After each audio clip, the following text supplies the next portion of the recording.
tikus ini sudah terinfeksi si hantavirus ini. Karena hantavirus itu akan hidup seumur hidup di dalam tubuh tikus.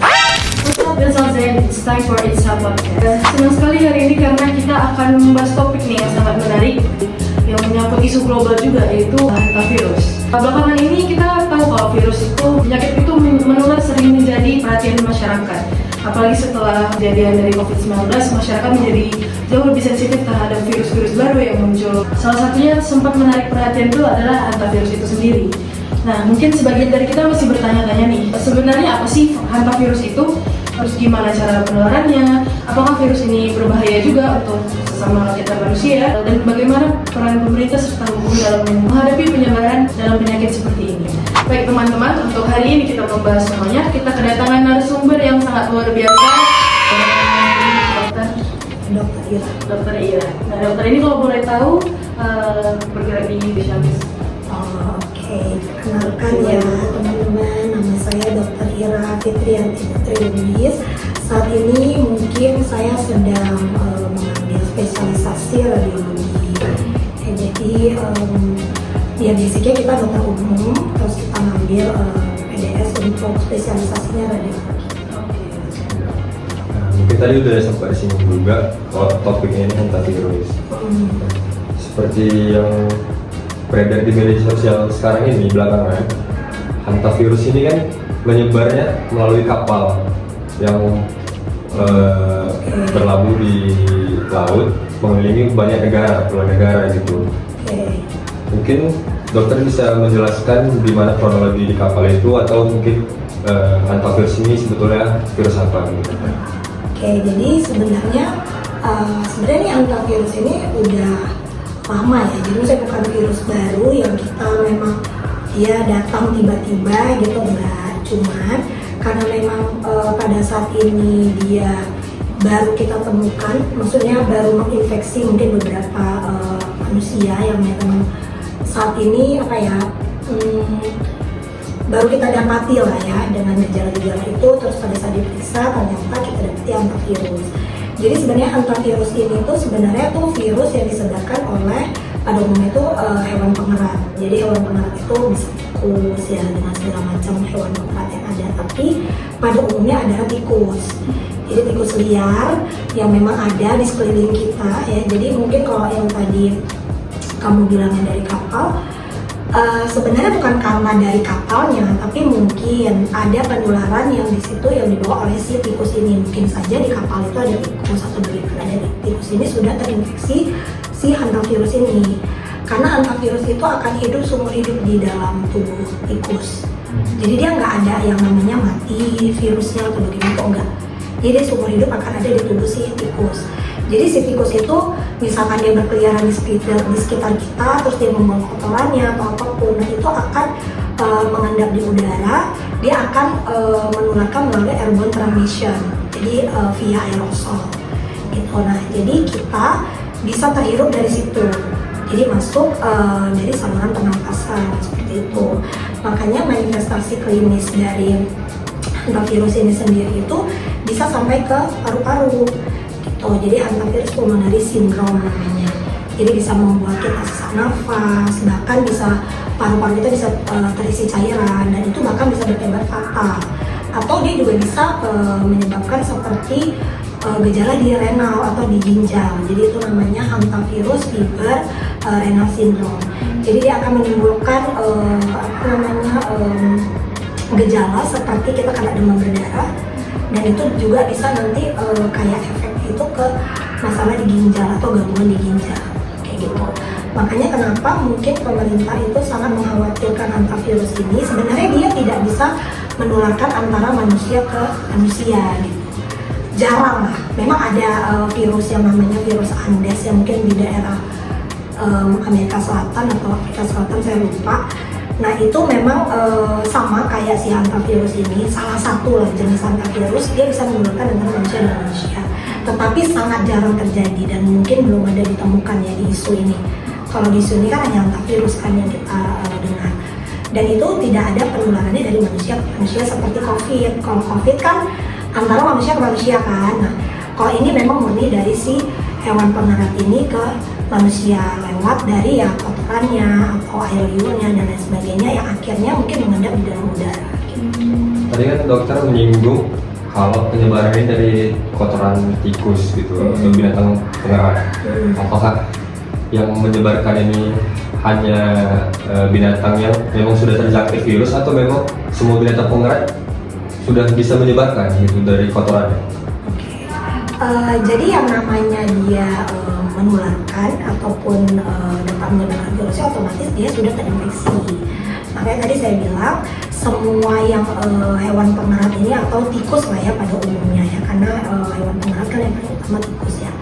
Nah di tikusnya ini sudah terinfeksi dan si virus ini hidupnya itu seumur hidup di dalam si tikusnya. Nanti boleh kalian baca di jurnal di Google atau di mana. Dia hidup seumur hidup dalam tikus. Jadi kemanapun si tikus ini pergi, kalau dia tidak mati ya virusnya tidak mati seperti itu. Nah kalau bagi manusia itu sendiri misalnya udah terjangkit virus itu seberapa berbahaya itu bagi manusia itu sendiri? Sangat berbahaya.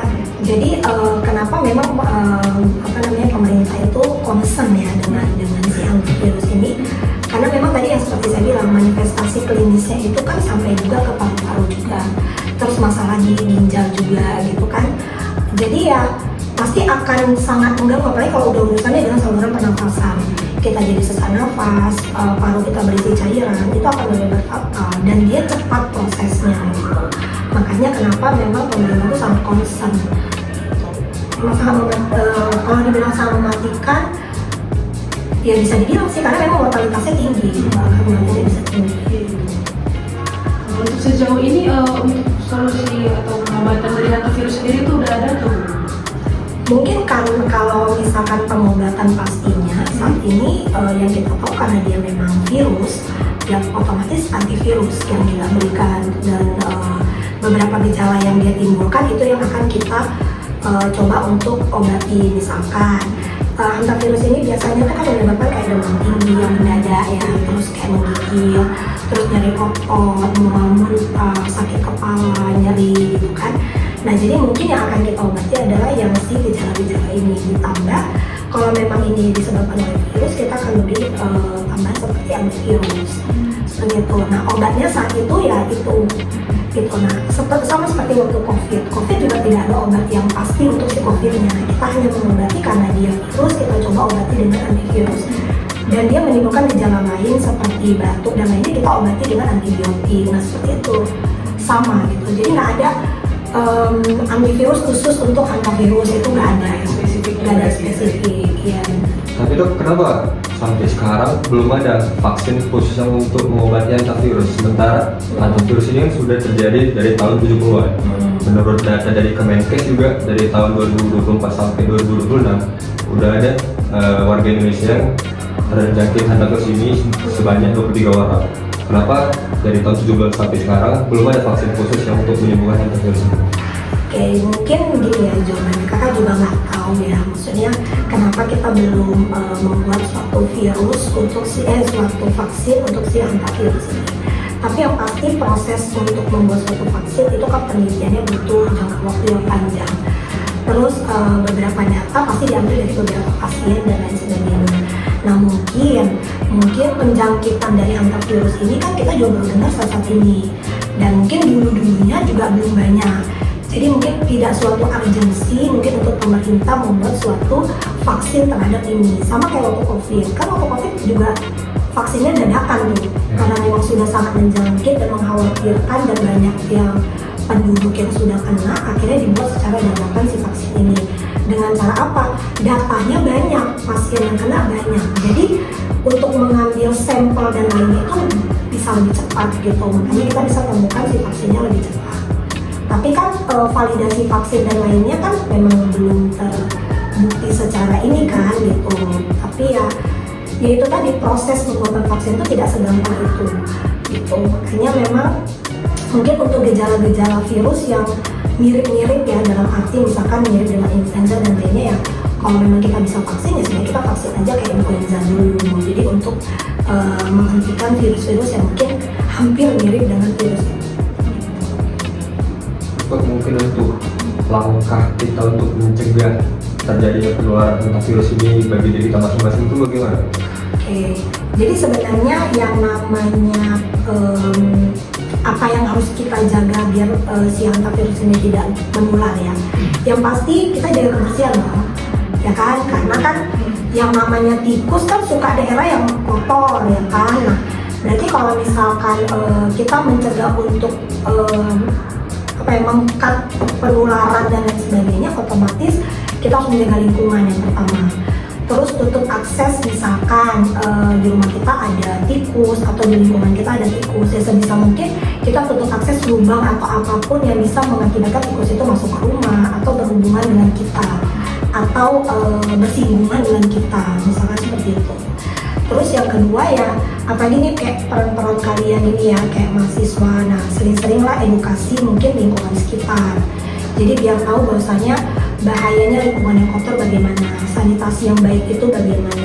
Jadi kalian juga berperan penting gitu, paham ya? Maksudnya berperan penting untuk pencegahan dari si hantavirus ini sendiri gitu. Ya paling itu sih kalau misalkan itu, karena yang paling utama sih jaga kebersihan kalau untuk hantavirus, karena penularannya kan emang lewat hewan pengerat yang notabene dia kotor kan, maksudnya dia suka hidup di tempat yang kotor. Jadi solusi untuk penjagaan diri kita ya kita hidup bersih, hidup Ya, sehat, hidup menjaga bersih, atau kalau kita membersihkan suatu tempat yang ini kita pakai masker, pakai sarung tangan, terus cuci tangan setiap kali kita dari mana, pegang apapun gitu kan, nah kita cuci tangan. Karena setiap kali misalkan kita dari mana terus kita pegang hidung, kita pegang mulut, itu kan kita nggak tahu di tangan kita ini udah berapa banyak bakteri, berapa banyak virus. Nah itu kan salah satu pencegahan. Gitu. Kita nggak tahu di sini mungkin aja bisa ada lewat tikus atau apa, kan kita nggak tahu kan. Jadi lebih baik apapun yang kita lakukan di luar atau sebisa mungkin kalau memang ada tempat untuk kita cuci tangan dan lainnya itu kita gunakan. Atau kalau kita di tempat yang mungkin menurut kita agak kotor, yang mungkin memang ada kemungkinan banyak tikus di tempat, kita berupaya untuk pakai masker, pelindung dan lain sebagainya. Itu sih. Mungkin untuk pertanyaan terakhir dok, untuk sebagai penutup juga, mungkin dokter bisa ngasih saran kepada masyarakat agar tidak panik menghadapi hantavirus ini, karena juga kan terlalu sensitif karena kita sudah melalui COVID kemarin, penyebarannya juga cukup masif. Ada berita baru bahwa ada virus baru nih, ada hantavirus menyebar di dalam kapal yang kemarin sudah menjalar ke negara-negara lain. Mungkin pesannya ya kalau dari saya hampir mirip sih kayak yang tadi kita bahas tentang yang pertama yang pasti jaga kesehatan, jaga kebersihan. Jaga kesehatannya terutama aware dengan diri sendiri. Gimana caranya? Misalkan ternyata kita tiba-tiba demam, menggigil ya kan, terus nyeri otot, sakit kepala, mual-muntah dan lain sebagainya, segera periksakan ke dokter. Apalagi misalnya kita mengalami gejala itu setelah kita melakukan pembersihan misalnya di rumah kan atau di mana kan yang memang notabene bisa saja di situ emang ada sarang tikus dan lain sebagainya gitu kan, atau sarang hewan penyerap pengerat lainnya. Nah itu bisa salah satunya. Yang kedua ya jaga kebersihan lingkungan, sanitasi. Terus gimana kita cara yang tadi saya bilang, cuci tangan, dari manapun kita cuci tangan, ganti baju dan lain sebagainya. Kalau bisa pakai masker, membersihkan apapun pakai sarung tangan gitu. Terus yang ketiga ya aware dengan sekitarnya dengan cara kita ya selagi kita tahu informasi itu kita bisa mengedukasi orang-orang di sekitar kita. Baik itu kalian mahasiswa ataupun orang tua kita di rumah. Misalkan dari kalian kasih tahu ke orang tua, mungkin orang tua nanti akan kasih tahu ke tetangganya, atau dari tetangganya kasih tahu ke yang lain lagi. Itu kan akan menjadi edukasi dan informasi kan. Nah semakin banyak orang yang tahu maka kepanikan itu akan menurun karena mereka sudah tahu oh gini ya cara menghadapinya gitu. Nah setelah itu kita kan tahu nih apalagi ini udah dunia ini kan udah sangat-sangat kebuka mata dengan yang namanya informasi Google, internet dan lain sebagainya. Jadi kita bisa cari di internet sebanyak-banyaknya gimana sih ini sebenarnya hantavirus ini, apa sih dia gitu, gimana sih penularannya. Dari kita tahu tentang informasi itu mungkin kepanikan akan menurun, apalagi begitu tahu ternyata penularannya tidak dari manusia ke manusia. Jadi ngapain kita panik gitu kan. Yang pasti poin utamanya adalah hantavirus ini penyebarannya hanya lewat udara dan dari hewan yang kotor. Nah, gimana caranya biar tidak menjadi penularan yang lebih besar? Kita bersihkan lingkungan sekitar kita gitu. Terutama jika kita nampak tikus atau apapun ya, kalau bisa kita tahu sumbernya dari sini, ayo kita bersihkan. Itu sih kalau menurut kakak ya. Jadi semakin banyak kita menyebarkan informasi, mungkin orang-orang akan lebih tidak panik. Mungkin untuk kesimpulan dari podcast kita kali ini adalah yang pertama, kita menjaga kebersihan karena juga itu untuk mencegah penyakit apapun, bukan hanya hantavirus. Juga saling mengedukasi, jangan mudah termakan hoax dan sebagainya. Juga tadi kakak sudah menjelaskan bahwa hantavirus ini nggak menyebar semasif COVID.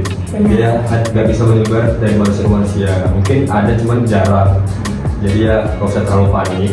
Tetap jaga kebersihan, hati-hati dengan ya hewan seperti tikus dan segala macam. Iya, cuma memang karena tikus ini sendiri dia kan lebih dekat ya hidupnya ke pemukiman ya kan. Nah, jadi mungkin ya itu tadi memang kita memang lebih aware itu memang dengan kebersihan lingkungan ya, minimal di lingkungan sekitar kita dulu, di rumah sendiri.